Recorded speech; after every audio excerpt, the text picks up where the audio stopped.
Hello everyone. हमारी जो भी एग्रोनॉमी की क्लासेस हैं, जो भी ओल्ड PYQs हैं, रेगुलर चल रहे हैं और हम जो आगे क्लास है उसको कंटिन्यू करते हैं। ठीक है। सो फर्स्ट जो क्वेश्चन है, round revolution is related with the following. गोल क्रांति निम्नलिखित में से संबंधित है। तो इसका जो राइट आंसर है वो है पोटैटो प्रोडक्शन। मैं आपको बताना चाहूँगी कि जो भी सारी क्रांतियाँ हैं एक बार उनको अच्छे से देख लें, जो भी जिससे रिलेटेड है उन सबको अच्छे से याद कर लें, क्योंकि ऑलमोस्ट एक क्वेश्चन आपको देखने को मिलता है हर बार, हर साल ही ऑलमोस्ट एक क्वेश्चन आता है। तो आप लोग अच्छे से सभी क्रांतियों को देख लें। जैसे फ्रूट प्रोडक्शन से रिलेटेड है गोल्डन रिवोल्यूशन। ठीक है। इसके अलावा जो फर्टिलाइज़र प्रोडक्शन है उससे जो ग्रे रिवोल्यूशन है वो फर्टिलाइज़र प्रोडक्शन से रिलेटेड है। नेक्स्ट क्वेश्चन है, Essentiality of boron to the plant was discovered by which one of the following scientists। ठीक है। मतलब पौधे के लिए बोरोन की अनिवार्यता की खोज निम्नलिखित वैज्ञानिकों में से किसने की है। ठीक है। तो इसका जो राइट आंसर होगा वो है के वॉरिंगटन, जिन्होंने 1923 में की थी। जो जे सेज हैं उन्होंने सल्फर की डिस्कवरी की है, और थियोडोर सासुरी जो सेकंड वाले हैं उन्होंने नाइट्रोजन की डिस्कवरी की थी।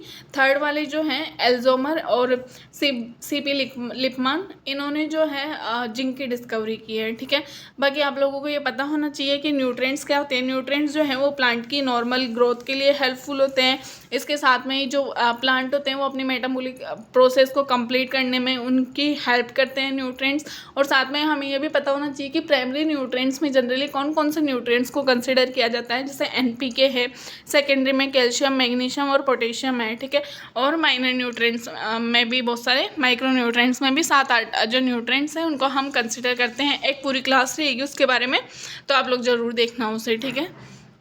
Then next question, deficiency symptoms appeared on terminal bud of the plant is mainly due to। पौधे की शीर्ष कलिका पर दिखाई देने वाली कमी के लक्षण मुख्यतः किसके कारण होते हैं। तो इसका जो राइट आंसर है वो है कैल्शियम एंड बोरोन। ठीक है। जैसे कि जैसे टर्मिनल जो बर्ड्स हैं उनमें तो कैल्शियम और बोरोन के सिम्टम्स दिखाई देते हैं। ठीक है। जो भी डेफिशिएंसी सिम्टम्स हैं वो दिखाई देते हैं, लेकिन जो ओल्ड या फिर जो पुरानी पत्तियाँ होती हैं उन पे जैसे नाइट्रोजन, फॉस्फोरस, पोटेशियम, साथ में मोलिब्डेनम और मैग्नीशियम के सिम्टम्स दिखाई देते हैं। ठीक है। और जो नई पत्तियाँ हैं उन पे किसकी डेफिशिएंसी के सिम्टम्स दिखाई देंगे, जैसे सल्फर हो गया, आयरन, मैग्नीज और कॉपर के सिम्टम्स दिखाई देते हैं ना। नेक्स्ट क्वेश्चन है, seeds of P should be treated with one of the following inoculum of bacteria. मटर के बीजों को निम्नलिखित जीवाणुओं के इनोकुलम में से किसी एक से उपचारित करना चाहिए। तो इसका जो राइट आंसर है वो है rhizobium leguminosarum. Then next question है, is the typical example of narrow leaved dicotyledonous weed. ठीक है। सक्रिय पत्ती वाले द्विबीजपत्री खरपतवार का विशिष्ट उदाहरण है। ठीक है। तो इसका जो राइट आंसर है वो है स्परगुला आर्वेंसिस। अगर इसमें ऐसे पूछते कि सक्रिय पत्ती वाले एक बीजपत्री खरपतवार का जो उदाहरण है, तो इसका जो राइट आंसर होता, जब अगर एक बीजपत्री वाले पूछते तो उसका फेलेरिस माइनर होता, लेकिन यहाँ पे पूछा हुआ है द्विबीजपत्री, तो इसका जो राइट आंसर होगा वो है spergula arvensis. Then next question है, which of the following herbicide is the broad leaved weed killer in wheat crop. निम्नलिखित में से कौन सा शाकनाशी गेहूं की फसल में चौड़ी पत्ती वाला खरपतवार नाशक है। तो इसका जो राइट आंसर है वो है मेट सल्फ्यूरोन मिथाइल। इसके अलावा जो फिनॉक्सोप्रोप एथाइल और डाइक्लोरोफोप मिथाइल जो है वो गेहूं में सक्रिय पत्ती वाले जो भी घास जैसे फेलेरिस माइनर हो गया उनको मारने के लिए काम में आते हैं। देन नेक्स्ट जो क्वेश्चन है, MPMH17 is the popular hybrid of. तो ये जो वेराइटी है ये पर्ल मिलेट की एक वेराइटी है। इसके बाद जो नेक्स्ट क्वेश्चन है, adsali crop of sugarcane planted in the month of. गन्ने की अचसाली फसल कौन से महीने में बोई जाती है। तो इसका जो राइट आंसर होगा वो है जुलाई अगस्त में। देन नेक्स्ट जो क्वेश्चन है, pop point in groundnut is mainly due to deficiency of. मूंगफली में फोपफली मुख्यतः कौन से न्यूट्रिएंट की कमी के कारण होती है। ठीक है।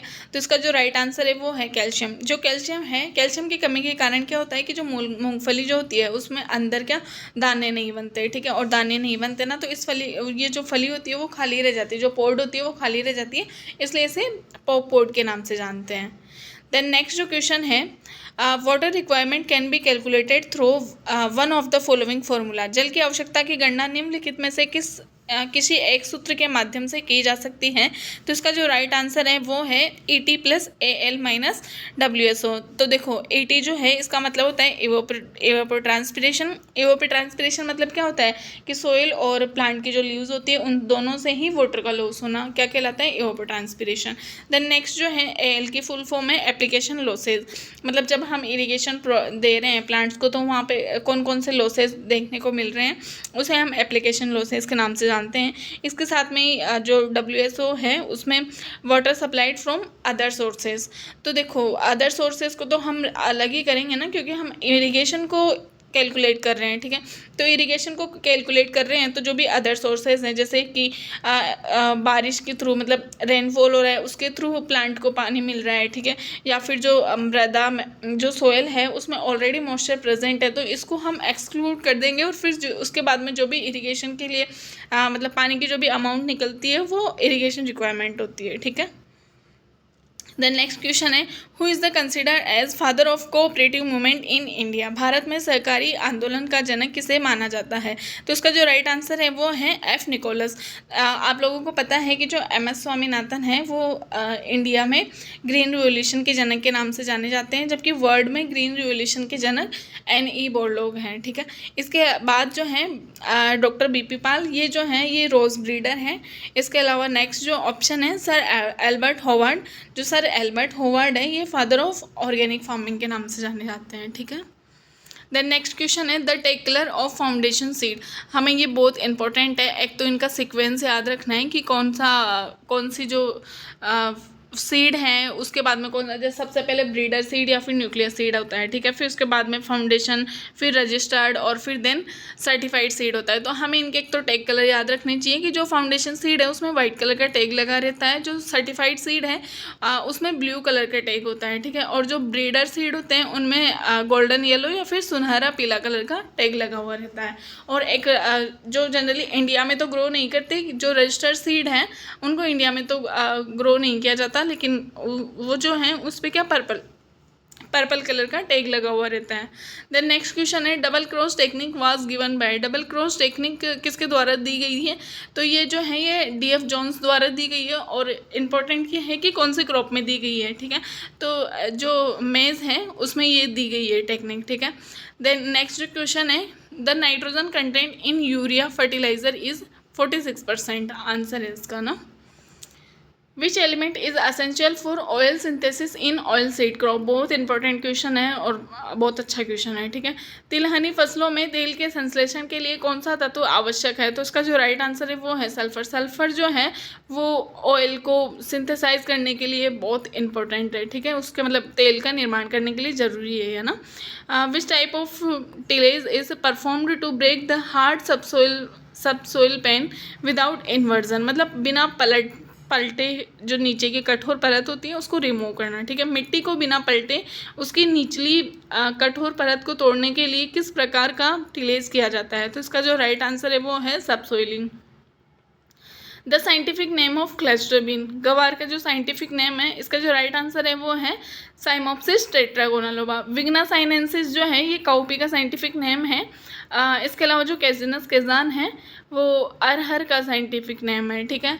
देन नेक्स्ट जो क्वेश्चन है what is the legal minimum germination percentage required for certified wheat seed. तो इसका जो राइट आंसर है वो है 85%, ठीक है।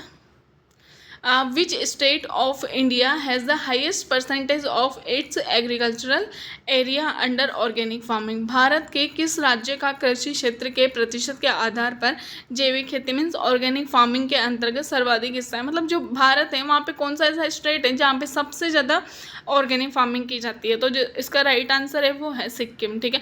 और राजस्थान में मेनली जो डूंगरपुर डिस्ट्रिक्ट है वहाँ पे सबसे ज़्यादा ऑर्गेनिक फार्मिंग की जाती है, इवन उसको ऑर्गेनिक डिस्ट्रिक्ट के नाम से भी जाना जाता है। The instrument use for measuring the rate of evapotranspiration is वाष्पोत्सर्जन की दर को मापने के लिए किस उपकरण का उपयोग किया जाता है। तो इसका जो राइट आंसर है वो है लाइसीमीटर। So thank you. और आप क्लास लेते रहें रेगुलर, लाइक करें, सब्सक्राइब करें, ज़्यादा से ज़्यादा शेयर करें। Thank you.